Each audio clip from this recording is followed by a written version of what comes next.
다 함께 성경 말씀 창세기 2장 8절과 9절 말씀을 보도록 하겠습니다. 제가 봉독하겠습니다. 여호와 하나님이 동방의 에덴에 동산을 창설하시고 그 지으신 사람을 거기 두시고 여호와 하나님이 그 땅에서 보기에 아름답고 먹기에 좋은 나무가 나게 하시니 동산 가운데에는 생명나무와 선악을 알게 하는 나무도 있더라. 아멘. 예, 오늘은 창세기 2장 말씀을 바탕으로 말씀을 전하겠습니다. 창세기 1장은 이 우주 천하를 창조하신 하나님의 역사하심에 포커스가 맞추어져 있습니다. 근데 2장에 들어오면은 초점이 조금 바뀌는 것을 느낄 수가 있어요.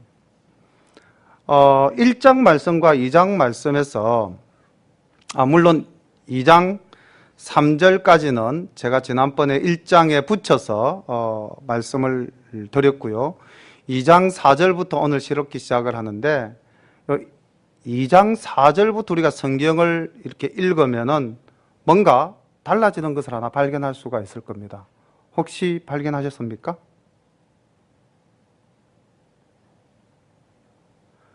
1장에서 나타났던 하나님의 명칭과 2장에서 나타나는 하나님의 명칭이 달라져요. 1장에서는요, 끊임없이 하나님이 이렇게 바로 나갑니다. 지난 시간에 말씀드렸지만 이때 이 하나님을 우리가 히브리어로 엘로힘 이렇게 이제 부른다고 이야기를 했는데, 이 엘로힘이라는 말은 전능하신 능력을 가지신 하나님, 온 천하 우주 만물을 창조하시는 하나님, 그 절대적 하나님을 지칭할 때 이제 엘로힘이라는 말을 썼는데요. 2장에 들어오면은 이 하나님 앞에 여호와가 붙습니다. 야훼 이렇게 붙죠. 굉장히 큰 변화입니다. 다시 말하면은 1장의 하나님은 창조하시고 우주를 만들어 나가시는 그 위대하신 하나님이었다면은요, 2장에서 여호와 하나님 했을 때 이 야훼라는 말은요, 이스라엘 사람들이 어떻게 불렀냐면은 나의 주 이렇게 되는 겁니다. 나의 주 하나님. 그러면 이제 하나님을 바라보는 관점이 좀 달라지죠. 1장에서는 천지를 창조하신 하나님이니까 나의 주라는 이 여호와라는 용어를 못 썼지만은 2장에 와서는 하나님과 나와의 관계가 성립이 되어지기 때문에 여호와 하나님이라는 호칭으로 부르고 있습니다. 그리고 이 여호와라는 말은 구약 성경에서 약 6,800회나 반복되어지면서 이스라엘 사람들에게는 그 하나님의 이름을 부르면서 그 하나님 앞에 더욱더 가까이, 그리고 하나님과 더욱더 인격적인 관계를 맺기를 소원했던 거죠. 제가 제목을 에덴 동산과 아담 이렇게 이제 잡았는데요. 2장의 핵심적인 내용이 하나님과 그 창조한 인간과의 관계에 초점이 맞춰져 있습니다. 그리고 다음 주 수요일 날 말씀드릴 3장에서는 이 하나님과 인간의 관계가 깨어지는 장면이 나옵니다. 지금 사실은 어떻게 보면 우주가 창조되어지고 인간이 창조되어지고 하나님과 인간과의 관계가 제일 아름다웠던 때가 바로 요 2장 내용에 나타나는 말씀이고요. 우리가 이렇게 세상적으로도 파라다이스다, 낙원이다 이렇게 이야기하는데, 우리 믿는 성도들이 꿈꾸는 새하늘과 새 땅의 그 원형적인 모습이 바로 요 2장 속에 있는 겁니다. 예수님께서 이 땅에 다시 온다 하면은 회복되어질 이 땅의 모습이 어디에 있느냐? 바로 창세기 2장에 있다는 거죠.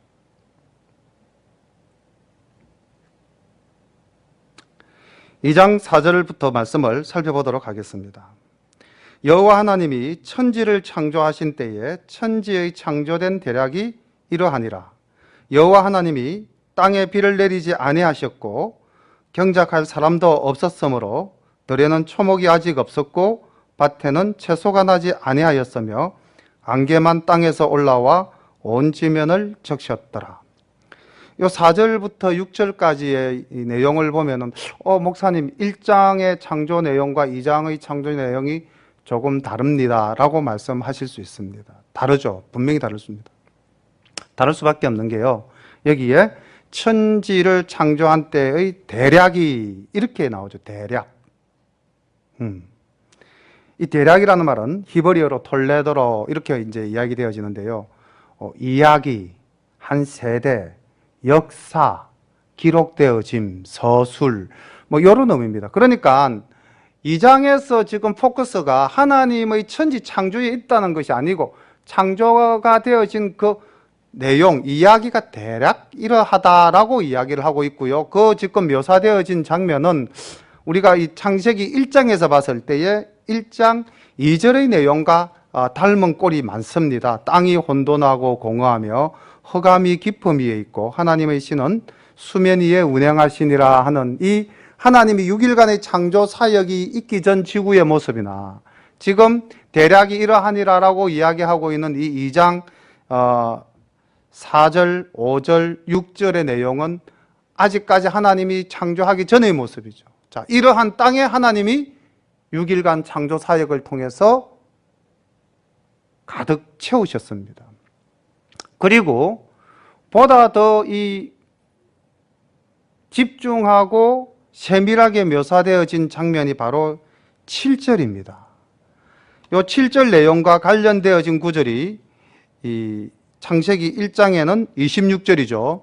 하나님이 가라사대 우리의 형상을 따라 우리의 모양대로 우리가 사람을 만들고, 그 다음 27절에 하나님이 자기 형상 곧 하나님의 형상대로 사람을 창조하시되, 이렇게 이제 하나님의 형상대로 하나님의 모양대로 사람을 만들자 했는데 추상적인 진술이 2장 7절에 가면 아주 구체적으로 생생하게 그림을 보듯이 묘사되어지고 있습니다.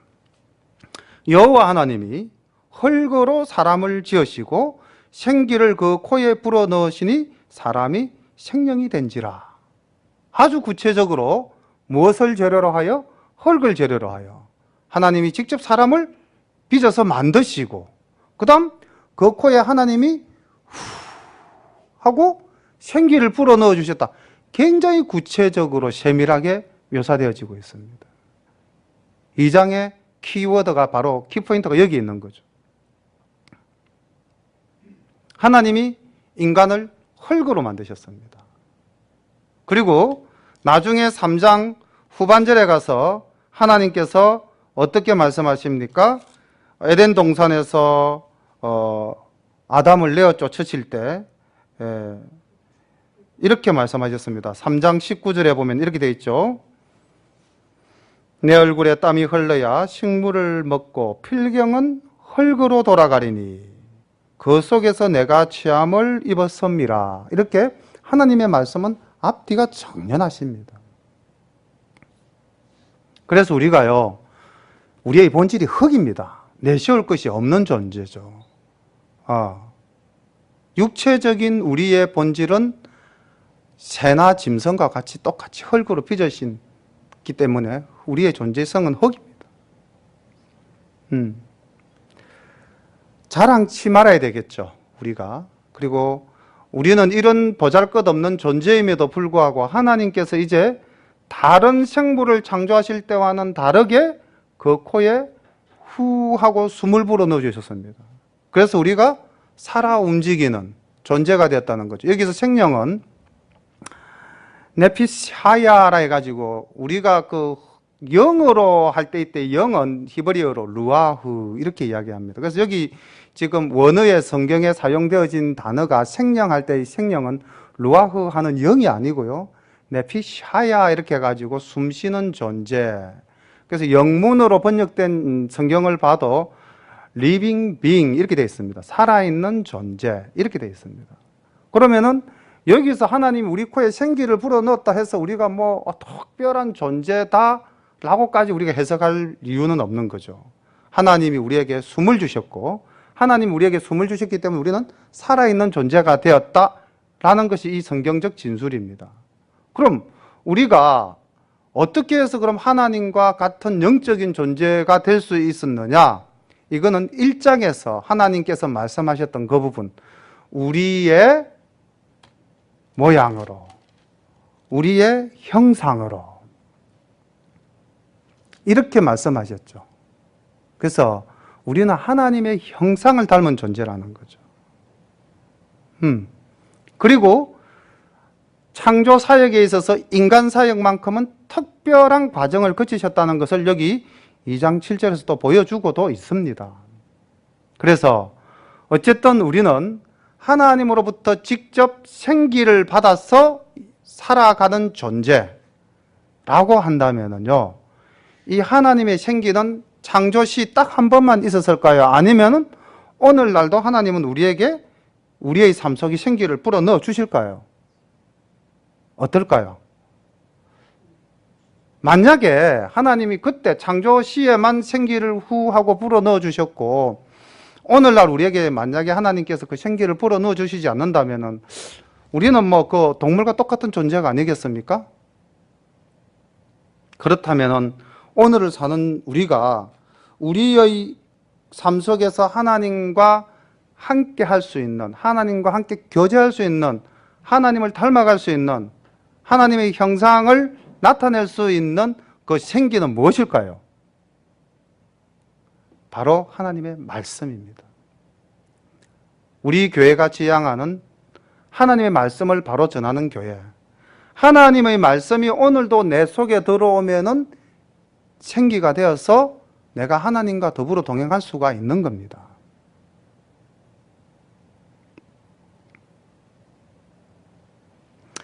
팔절 보겠습니다. 여호와 하나님이 동방의 에덴에 동산을 창설하시고 그 지으신 사람을 거기 두시고 여호와 하나님이 그 땅에서 보기에 아름답고 먹기에 좋은 나무가 나게 하시니 동산 가운데에는 생명나무와 선악을 알게 하는 나무도 있더라. 이제 초점이 또 조금 카메라가 방향을 틀었습니다. 사람에서부터 이제 그 사람이 거주하게 될, 사람이 활동하게 될 공간으로 넘어갑니다. 하나님이 천지를 창조하셨을 때 이 땅은요, 그 어느 곳이든지 사람이 살기에 적합한 곳이었습니다. 뭐 특별하게 어떤 곳에서는 살기가 좋고 어떤 곳은 살기가 나쁘고, 오늘날처럼 뭐 적도가 있어서 그 지방은 뜨겁고 극지방이 있어서 그 지방은 춥고 그런 게 아니었습니다. 하나님이 천지를 창조하셨을 때는요, 어디나 다 사람이 살기에 좋은 땅이었습니다. 그런데 하나님이 특별히 하나님이 사람을 사랑하셨기 때문에 따로 거처를 만드시고 계십니다. 지금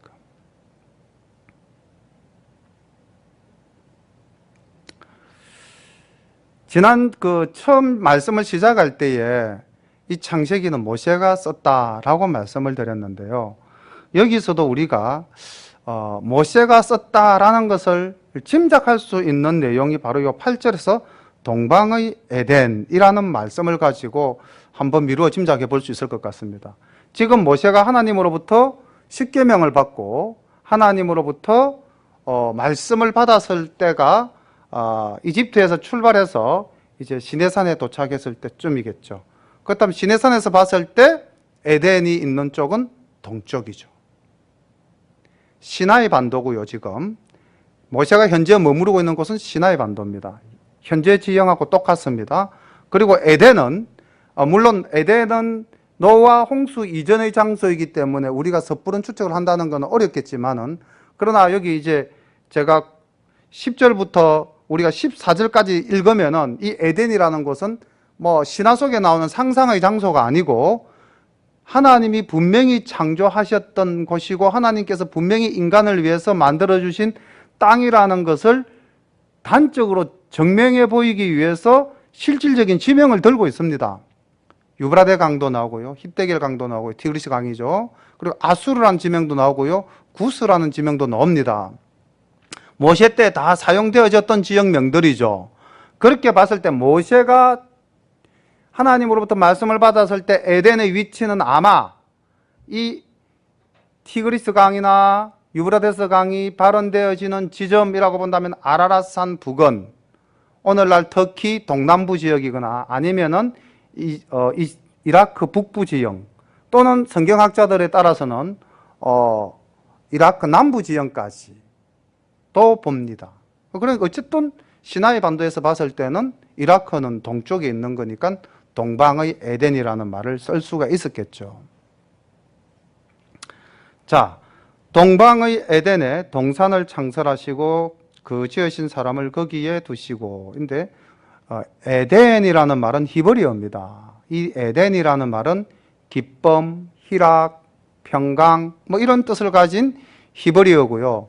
여기서 동산이라는 말은 우리가 봤을 때는 이렇게 나저막한 언덕을 중심으로 한 동산으로 생각하기 쉽겠지만은 히브리에서는 칸이라고 해가지고 울타리의 의미를 가집니다. 그러니까 하나님께서 특정한 지역에 울타리를 치시고요, 거기에 이제 아담을 거주하게 하신 겁니다. 우리의 보금자리를 하나님이 마련해 주신 거죠. 그리고 뭐 지구 어느 곳에나 다 많은 과일과 새와 동물들과 뭐 채소들이 다 있었겠지만은 특별히 하나님께서 그 울타리 치시고 인간에게 부여한 그 에덴 동산 울타리 안에는요, 보십시오, 보기에도 아름답고 먹기에도 좋은 나무가 나게 하셨다. 스페셜 메뉴를 제공해 주신 거죠.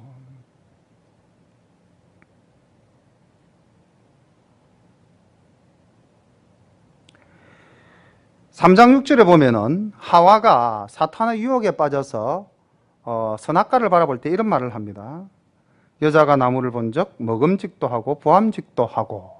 근데 여기 먹음직도 하고 보암직도 하다라는 이 말씀은요, 이미 2장 9절에도 먹기에 좋고 보기에도 아름답다라는 말씀을 다 하시고 계십니다. 그러니까 선악과만 먹음직하고 보암직한 것이 아니라 이미 하나님 주신 모든 과일은 먹음직스럽고 보암직스러웠던 겁니다.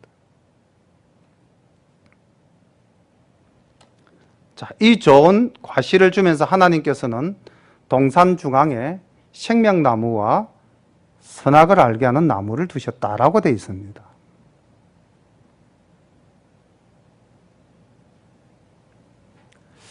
넌센스 퀴즈를 한번 내볼까요? 성경 말씀 속에 있는, 전 답이 없는 것을 절대 퀴즈 내지 않습니다. 자, 에덴 동산에서 아담과 하와는 생명나무 과일을 먹었다, 먹지 않았다. OX입니다. 어느 쪽일까요? 예. 이렇게 표시하시는 우리 강수 집사님 정답인 것 같습니다. 먹지 않았을 것 같습니다. 왜냐하면요, 먹지 않았다는 것을 단적으로 하나님께서 말씀 주셨는데요, 3장 22절에 보면 답이 나옵니다. 여호와 하나님이 가라사대 보라, 이 사람이 선악을 아는 일에 우리 중 하나와 같이 되었으니 그가 그 손을 들어 생명나무 실과도 따먹고 영생할까 하노라 하시고, 이렇게 돼 있죠, 그죠? 그러니까 아마 이렇게 미루어 봤을 때 아직까지 이 생명나무 열매는 따먹지 않은 것 같습니다. 자, 아직까지 뭐 2장에서는 생명나무 열매나 선악을 알게 하는 나무의 열매나 둘 중 무엇을 먹었다라는 구체적인 사건은 나타나지 않고 있습니다. 단지 하나님께서 동산 중앙에 이 두 나무를 두시고 이제 하나님이 사랑과 더불어 최초의 약속을 하고 또 최초로 하나님께서 인간에게 명령을 내리십니다. 조금 있다가 나오겠죠. 조금 있다가. 있더라까지 하고, 그 다음 10절부터 14절까지는 이 에덴 동산이 실제적으로 존재했다라는 것을 증명하기 위해서 그 구체적인 위치를 가늠할 수 있는 배경을 제시해 주고 있습니다. 난데없이 앞뒤가 문맥이 잘 안 맞죠. 그리고 요 10절부터 14절까지를 싹 빼버리면은요, 15절과 자연스럽게 연결이 됩니다. 그런데 왜 10절에서부터 14절까지의 말씀이 들어가 있느냐면요, 이거는 모세가 이스라엘 백성들에게 이 창세기 천지 창조의 이야기를 하면서 또 에덴의 이야기를 하면서 이건 하나님이 틀림없이 분명히 우리 조상에게 주신 땅이고 하나님의 역사하심이다라는 것을 구체적으로 인식시키기 위해서 이러한 표현이 들어가지 않았나라고 생각이 되어집니다. 강이 에덴에서 발원하여 동산을 적시고 거기서부터 갈라져 네 근원이 되었으니 첫째 이름은 비손이라. 금이 있는 하윌라 온 땅에 둘러서며 그 땅의 금은 정금이요 그곳에는 베델리엄과 호마나도 있으며 둘째 강의 이름은 기혼이라. 구스 온 땅에 둘렀고, 구스가 이디오피아 지역이죠, 그죠? 그러니까 지금 비손강과 기혼강 이렇게 했을 때는 지금 우리가 말씀드렸던 이라크 북부 지역이거나 아니면 터키 이 동남부 지역으로 하면은 또 좀 안 맞죠. 그러나 우리가 분명한 사실은 노아의 대홍수가 있었고 노아의 대홍수는 엄청난 지각의 변동을 가지고 왔다는 게 있죠, 그죠? 그래서 우리는 이게 왜 강이 이렇게 위치가 안 맞냐, 왜 강 이름하고 나라 이름하고 지형적으로 안 맞습니까? 라고 의문을 품을 이유는 전혀 없습니다. 셋째 강의 이름은 히데겔이라. 아수르 동편으로 흐르며 넷째 강은 유브라데더라. 자, 이렇게 해서 에덴 동산이 위치한 곳을 그 당시 이스라엘 백성들이 알고 있는 지역을 중심으로 해서 설명했습니다. 다시 15절로 이제 가면은 9절에서부터 자연스럽게 연결됩니다. 선악을 알게 하는 나무도 있더라. 여호와 하나님이 그 사람을 이끌어 에덴 동산에 두사 그것을 다스리며 지키게 하시고 여호와 하나님이 그 사람에게 명하여 가라사대 동산 각종 나무의 실과는 내가 임의로 먹되 선악을 알게 하는 나무의 실과는 먹지 말라. 내가 먹는 날에는 정령 죽으리라 하시니라. 여기 밑줄 하나만 긋겠습니다. 내가 먹는 날에는 정령 죽으리라. 이 부분을 밑줄을 그어 두시기를 바랍니다. 이건 3장 가서 말씀을 볼 때 또 한번 같이 살펴봐야 될 부분입니다. 자, 하나님이 이 아담에게 에덴 동산을 주시고요. 그 다음 일을 주셨어요. 하나님도 6일간 일하시고 7일째 안식하셨습니다. 우리 기독교는요, 직업을 가지고 일하는 것을 굉장히 강조하는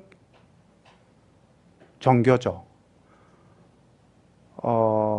종교개혁을 선도하고 장로교를 창설한 켈빈도 노동은 신성한 것이다 라고 이야기를 했습니다. 여기 에덴 동산은 아무것도 하지 않고 그저 놀고 먹는 장소가 아닙니다. 태초에 인간이 놀고 먹었으니 나도 놀고 먹어야 되겠다 라고 생각하신다면 그건 큰 오산입니다. 하나님은요, 아담에게 일거리를 주셨어요. 15절에 보면 다스리며 지키게 하라. 그래서 우리는요, 지금도 일을 합니다. 일하는 것은 아름다운 것이고, 일하는 것은 하나님이 우리에게 부여한 여러 가지 복 중에 하나를 받아서 누리는 것입니다. 우리가 이렇게 생각하는 사람들도 많죠. 저 사람은 돈이 많아서 일도 안 하고 얼마나 행복할까? 일하지 않고 노는 사람이 행복할까요? 열심히 땀 흘리며 일하는 사람이 행복할까요? 하나님의 말씀대로라면은 이마에 땀이 나도록 일을 하는 사람이 행복한 사람입니다.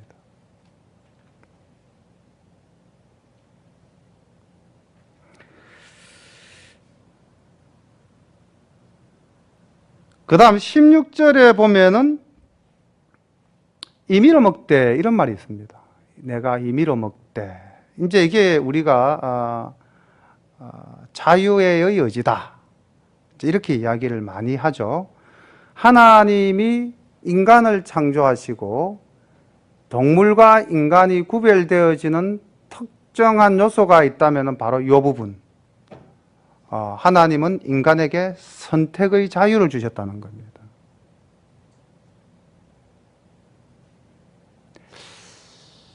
이 선택이라는 것은요, 여기에 지금 생명나무와 선악을 알게 하는 나무, 요 구조로 가고 있죠.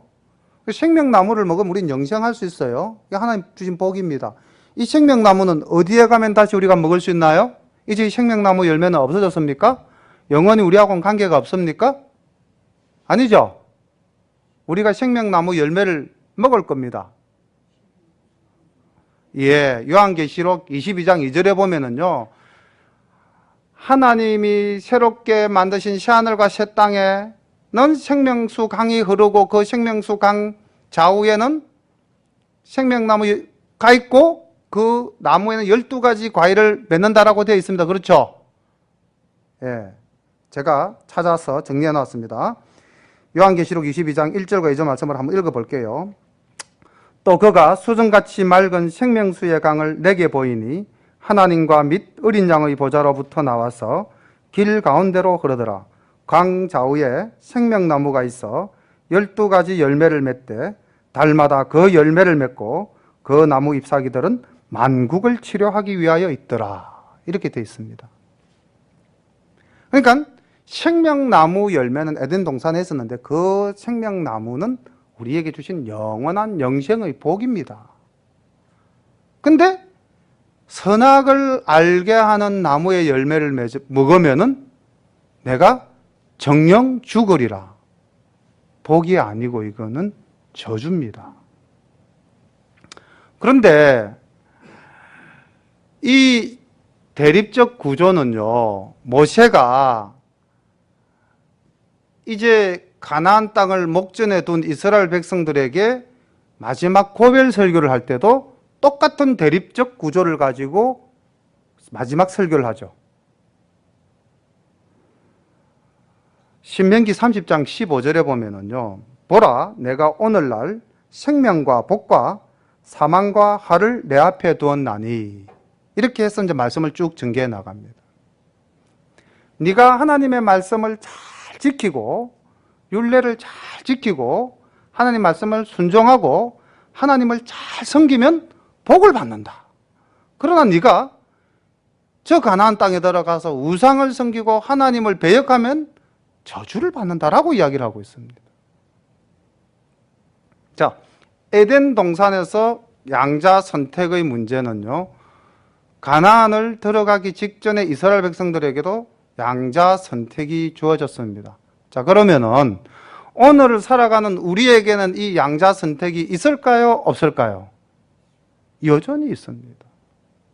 오늘날도 우리가 하나님의 말씀을 잘 지키고 우리가 하나님을 잘 믿고 우리가 하나님을 기쁘시게 하면은 우리에게는 영생의 복을 주신다고, 생명나무 열매를 아직 먹지 않아도 영생의 복을 주신다고 하나님께서 분명히 말씀하셨죠.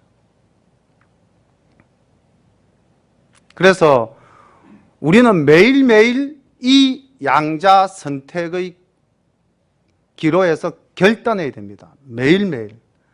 아침마다 우리가 기도하고 하루를 시작한 이유가 뭡니까? 뭐 새벽 기도를 안 넣으시더라도 우리 깨어있는 성도님들은 집에서 일어나면 제일 먼저 기도로 하루를 시작하지 않겠습니까? 그때 우리는 뭘 기도합니까? 오늘도 하나님 뜻대로, 하나님의 말씀대로 하나님을 기쁘시게 하는 삶을 살기를 원합니다. 하나님 오늘도 저와 동행해 주시옵소서. 우리가 이런 기도를 드리지 않습니까? 우리는 항상 생명나무의 열매를 먹기 위해서, 하나님의 말씀을 받고 말씀대로 살기 위해서 매일매일 결단을 해야 되는 겁니다.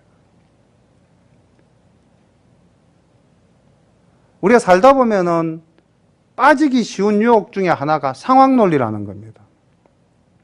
아이, 상황이 이러니까 어쩔 수 없지 뭐. 하나님도 이해하실 거야. 이 상황 논리. 하나님은 절대적이신 분입니다. 결코 상황에 따라 변하는 분이 아니시죠. 하나님이 상황에 따라 변하셨다면요, 우리는 오늘 존재할 수가 없습니다. 따라서 우리도 하나님과 나와의 관계는 절대적이어야 됩니다. 이 에덴 동산을 창설하시고 이 에덴 동산을 우리에게 주셨을 때요, 이 에덴 동산이 가지는 특성을 제가 한 세 가지로 정리를 해봤는데요. 에덴 동산에서는 하나님과 인간과의 관계가 온전했습니다.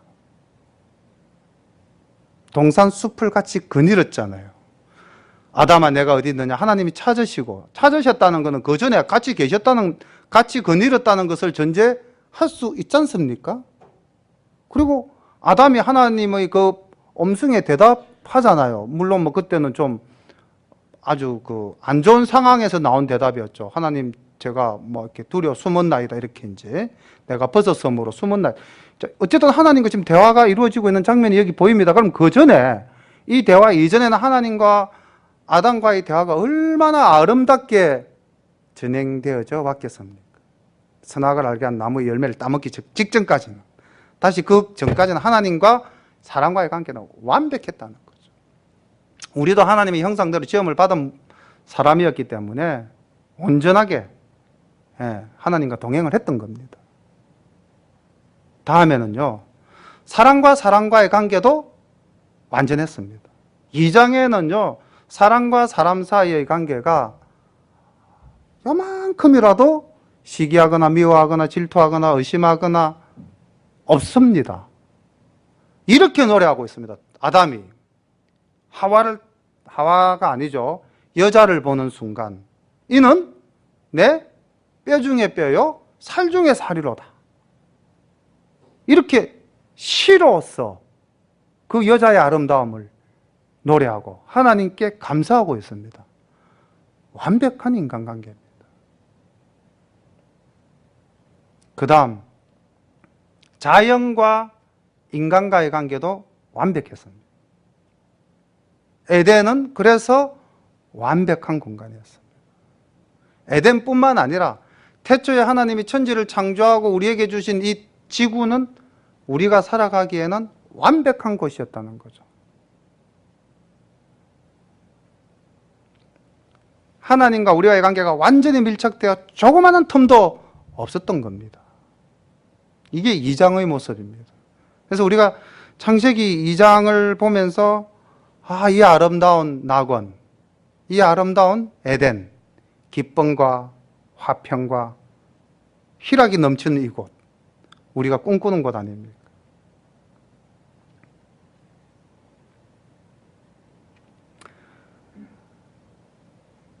(16절과 17절에서) 하나님은 우리에게 먹지 말라고 이렇게 또 많은 분들이 이야기하죠. 왜 하나님이 좀 있으면 인간이 먹을 건데 그거 알면서 왜 만들어 두셨을까? 안 만드셨으면 됐을 텐데. 이렇게 이야기하시는 분들이 들어있죠. 특히 신앙생활 처음 하시는 분들은 이 부분에서 좀 그런 의문을 가지기도 합니다. 그런데 한번 생각해 보십시오. 위대한 창조주 하나님께서 빚으신 그 인간과 피조물과 하나님과의 관계를 이렇게 구분 지어줄 필요가 있지 않겠습니까? 아까 퍼펙트한 동행의 관계였지만 그래도 하나님은 하나님이시고 인간은 인간인데, 그래서 그 인간에게 따먹지 않을 거라고 생각을 하시고 이 구분선을 두신 거죠. 선악을 알게 하는 나무는. 나중에 이 말씀이 여기에 이렇게 되어 있습니다. 아까 잠시 제가 읽었는데요. 3장 22절에 보면은 이렇게 되어 있습니다. 여호와 하나님이 가라사대 보라 이 사람이 선악을 아는 일에 우리 중 하나와 같이 되었다. 다시 말하면 인간이 누구의 영역을 침범한 겁니까? 하나님의 영역을 침범한 겁니다.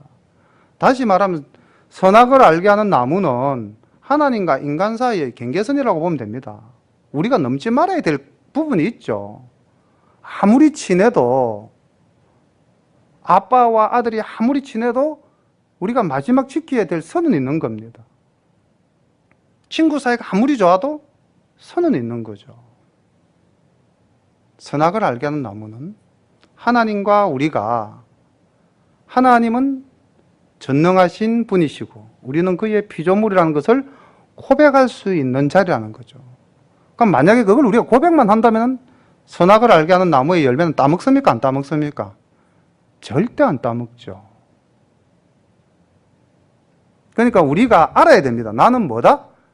인간이다라는 사실을 알아야 됩니다. 나는 흙덩어리다라는 것을 알아야 됩니다. 근데 이걸 망각하는 그 순간 우리는 어디로 갑니까? 하나님의 영역을 침범하죠. 그래서 우리에게 저주와 멸망이 따르는 겁니다. 오늘날 하나님을 믿지 않는 과학자들이 자기의 지식을 가지고 하나님의 영역에 도전한다면 이건 선악을 알게 하는 나무의 열매를 따먹는 것과 똑같은 결론이 나오는 거죠. 영원한 저주밖에 없는 거죠. 그래서 우리가 신앙생활 하면서 늘 자기를 돌아보고 나는 흙덩어리고 나는 하나님이 창조한 피조물에 불과하다라는 것을 항상 고백해야 됩니다. 그 겸손함이 우리의 삶을 지배할 때 우리는 하나님과 정말로 함께 동행하며 하나님의 그 자유로운 품 안에서 마음껏 지낼 수가 있는 겁니다. 그리고 무한한 자유를 우리에게 주신 거죠. 마음대로 하라. 마음대로. 임의로 먹되 네 마음대로 먹어라. 그러나 선악을 알게 하는 나무는 열매는 먹으면 안 된다라고 이야기를 하신 겁니다.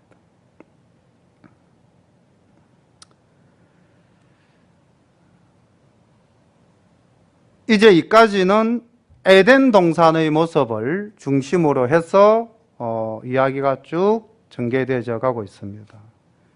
이제 포커스는 하나님, 자연, 그 다음 다시 또 인간에게로 돌아갑니다. 여호와 하나님이 가라사대 사람의 독차하는 것이 좋지 못하니 내가 그를 위하여 돕는 배필을 지으리라 하시니라.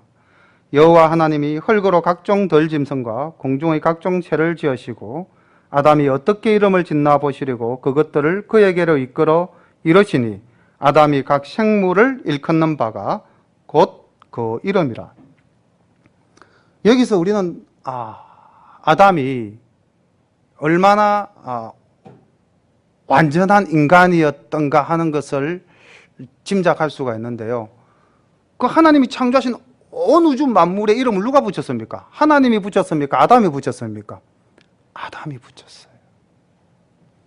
우리가 오늘날 짧은 우리의 상식을 가지고 생각할 때도 사물의 이름을 부여한다는 것은 그 사물의 속성이나 특징을 안다는 겁니까? 모른다는 겁니까? 이름을 부여한다는 것은 적어도 그 사물의 기본적인 속성은 내가 알고 있기 때문에 이름을 붙이는 것 아니겠습니까? 그렇다면 아담은 하나님이 만든 모든 것의 속성을 다 알고 있었습니다. 이런 말씀이 하나님께 좀 불경스러울지는 모르겠지만 하나님만큼 지혜로웠던 거죠. 그만큼 하나님이 인간을 완전하게 지어 넣으신 겁니다. 이 아담의 모습에서 발견할 수 있잖아요. 하나님이 이끌어 다리고 다니면서 이거는 뭐니? 그럼 뭐 아담이 꽃, 이거는 나무, 이거는 새. 아담 이름을 다 붙인 겁니다. 그리고 18절 말씀은 다시 이 20절 말씀과 연결이 되죠. 아담이 모든 육축과 공중의 새와 들의 모든 짐승에게 이름을 다 주었습니다. 그러나 아담이 돕는 배필이 없으므로 아까 18절에 독차하는 것이 좋지 못하니 돕는 배필을 지으리라 이렇게 돼 있죠. 20절에 보면은 돕는 배필이 없으므로 여호와 하나님이 아담을 깊이 잠들게 하시니 잠들매 그가 그 갈빗대 하나를 취하시고 살로 대신 채우시고 여호와 하나님이 아담에게서 취하신 그 갈빗대로 여자를 만드시니 그를 아담에게 이끌어 오시니 아담이 가로되 이는 내 뼈 중에 뼈요 살 중에 살이라 이것을 남자에게서 취하였은즉 여자라 칭하리라 하니라.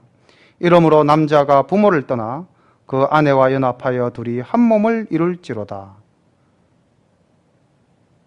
하나님께서 이제 가정을 만들어 주십니다.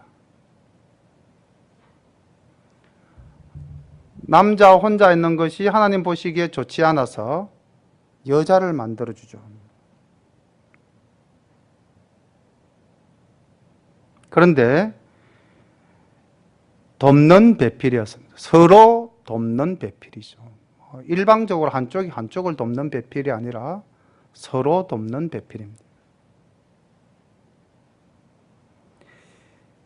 하나님이 이렇게 가정을 만드신 이유가 뭘까요? 왜 아담 혼자 독차하는 것이 보기에 좋지 못하여 돕는 배필인 여자를 만들었을까요?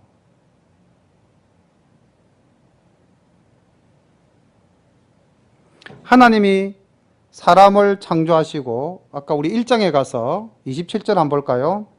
하나님이 자기 형상 곧 하나님의 형상대로 사람을 창조하시되 남자와 여자를 창조하시고 28절 하나님이 그들에게 복을 주시며 그들에게 이르시되 생육하고 번성하여 땅에 충만하라. 그래서 우리는 혼자 살면 안 됩니다. 하나님이 돕는 배필 여자를 만드신 이유는요, 바로 1장 28절에 우리에게 주신 복을 실현하기 위한 근거를 만들어 놓으시는 거죠.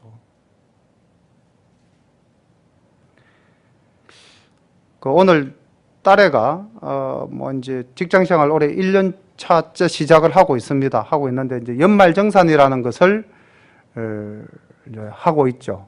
시기적으로 지금 연말정산을 할 때가 되었고, 이 제도가 잘못되어져서 전 국민 월급쟁이 봉급생활하는 사람들이 이제 부글부글 끓어서 한국의 온도가 굉장히 상승되어졌다 그러죠.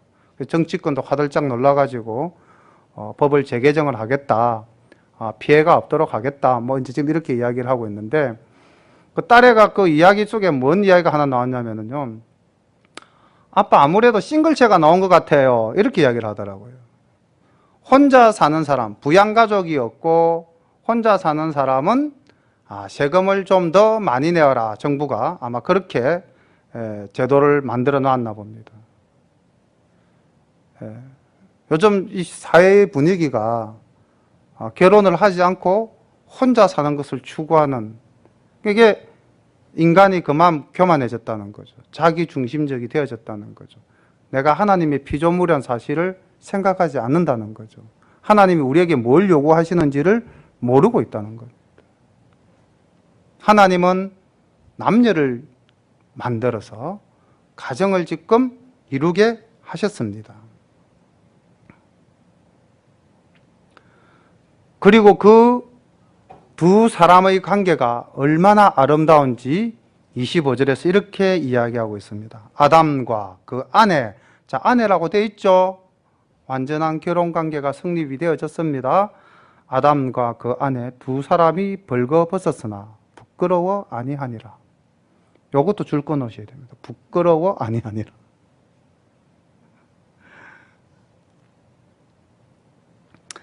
왜 이걸 줄 거 해야 되냐면요, 나중에 3장에 가면은 그 8절에 이렇게 나옵니다. 8장 후반부에 보면 아담과 그 아내가 여호와 하나님의 낯을 피하여 동산 나무 사이에 숨은지라. 왜 숨었을까요? 부끄러웠어. 그러니까 2장 25절에서는 분명히 부끄러움이 없었는데 3장 8절에 가면은 인간에게 부끄러움이 나옵니다. 그 다음요, 다음 주 수요일 날 말씀드리겠지만은 10절에 보면은요, 두려움이 나옵니다. 인간에게 이제껏 없었던 감정이라는 것. 다시 말하면은, 우리가 오늘날로 말한다면 도덕이라고 할까요? 윤리라고 할까요? 이런 인위적인 것들이 만들어져 나오기 시작합니다.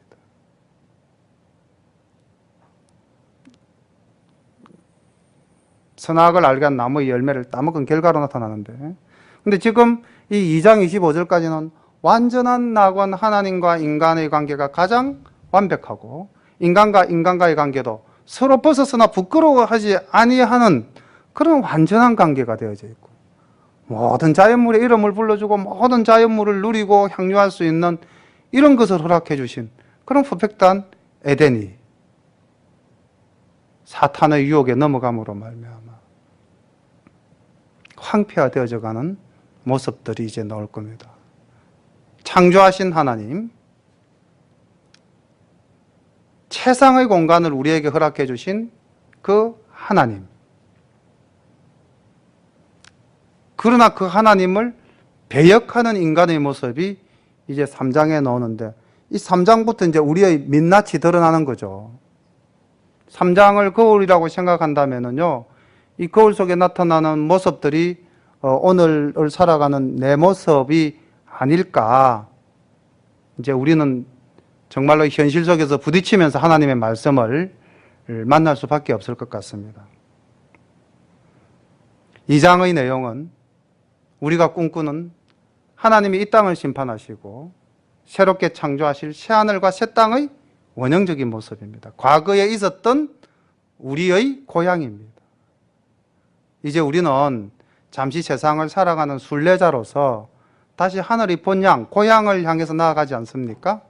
그럼 고향에 들어갈 완전한 준비를 해야 되겠죠.